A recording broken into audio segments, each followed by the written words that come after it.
कोई इंसान एक देवता को कैसे जीत सकता है? यह सिर्फ फिलॉसफी का सवाल नहीं है। ये इजिप्ट की हिस्ट्री के पत्थरों में खुदा हुआ एक सवाल है। किंग्स की वैली में, जो फेरोज के लिए बनी थी, सदियों पहले एक अजीब सरकोफेगस मिला था। ये नाइल के किसी रूलर का नहीं था। इसकी कार्विंग्स अजीब थीं, इजिप्शियन हायरोग्लिफ्स और एक दूसरे देश के कठोर एंगुलर सिंबल्स का मिक्सचर।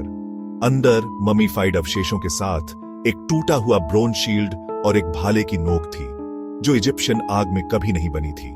कई जनरेशंस तक ये अनोखी चीज एक पहेली बनी रही। एक विदेशी योद्धा, एक स्पार्टन, उन डिवाइन किंग्स के बीच दफन कैसे हो गया, जिन्हें वो खत्म करना चाहता था?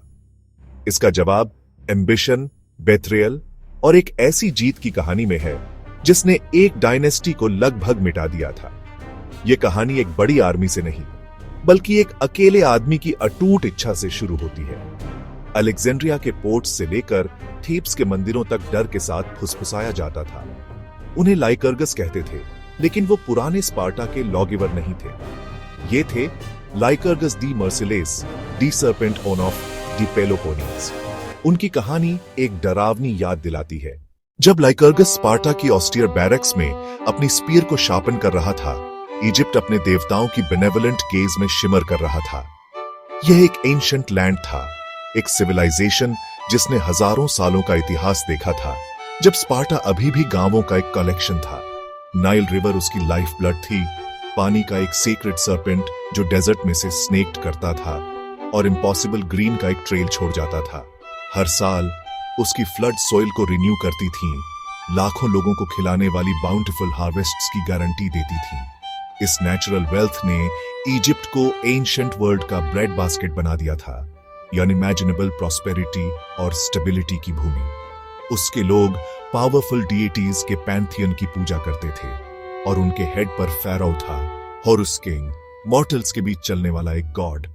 ल्याकुर्गस का आना जहाजों के बेड़े के साथ एक बड़ा हमला नहीं था, बल्कि एक शांत, घातक घुसपैठ थी। उसने अपनी छोटी सी सेना को नील डेल्टा से दूर पश्चिम में लिबिया के सुनसान कोस्ट पर उतारा।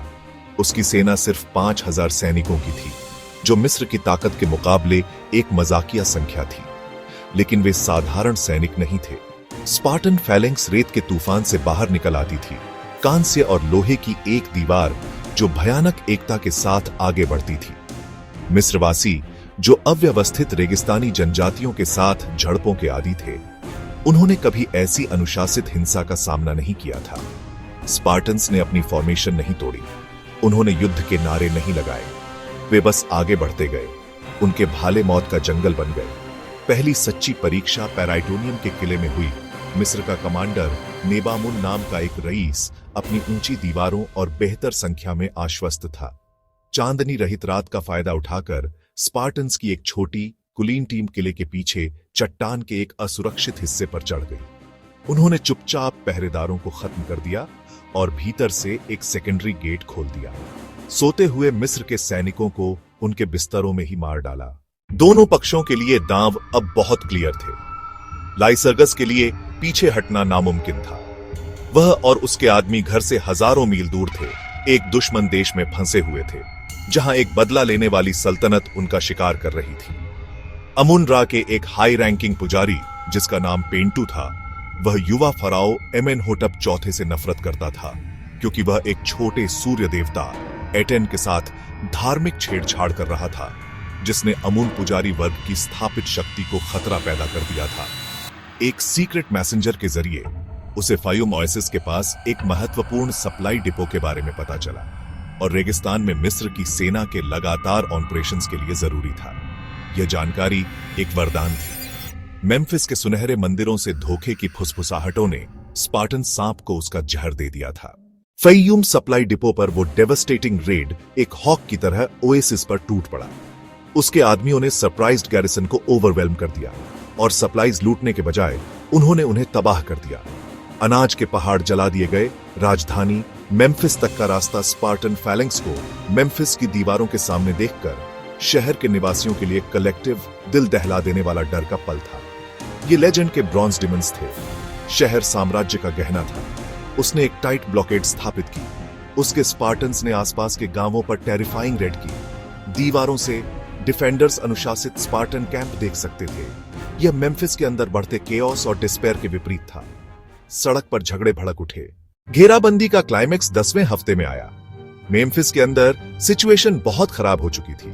फेरो अमेनहोटेप IV अकेला और डरा हुआ और अपनी हारी हुई आर्मी के बचे हुए लोगों को स्पार्टन लाइन को तोड़ने के लिए एक आखिरी चार्ज के लिए इकट्ठा किया, जिससे खून खराबे वाली एक ऐसी रात का स्टेज तैयार हो रहा था जिसे हमेशा नाइट ऑन फ्रेड वाटर्स के नाम से जाना जाएगा।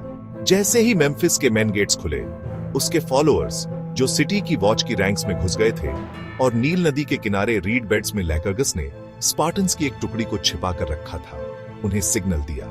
मेन लड़ाई एक झांसा थी, जाल बिछ चुका था।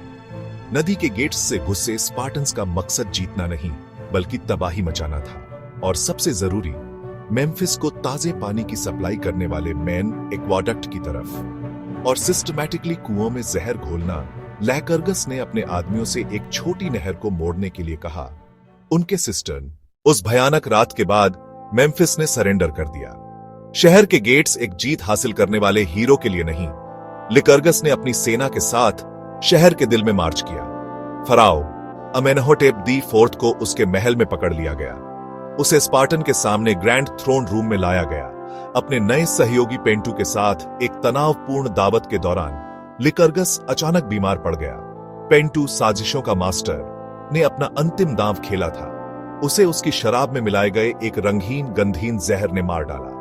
और इस तरह हम सर्कोफेगस की पहेली पर लौटते हैं। उसने स्पार्टन को फराओ के सभी रीति रिवाजों और वैभव के साथ ब्रोंज डेमन को एक इजिप्शियन राजा के रूप में दफनाने से मकबरा एक सम्मान नहीं था। स्पार्टन मर्सिनरीज का जाना, जो गोल्ड से लदे थे, लेकिन एक नए टूटे हुए इजिप्ट की शुरुआत थी।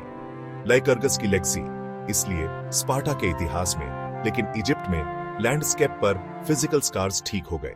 एक ही क्लियर ट्रुथ है,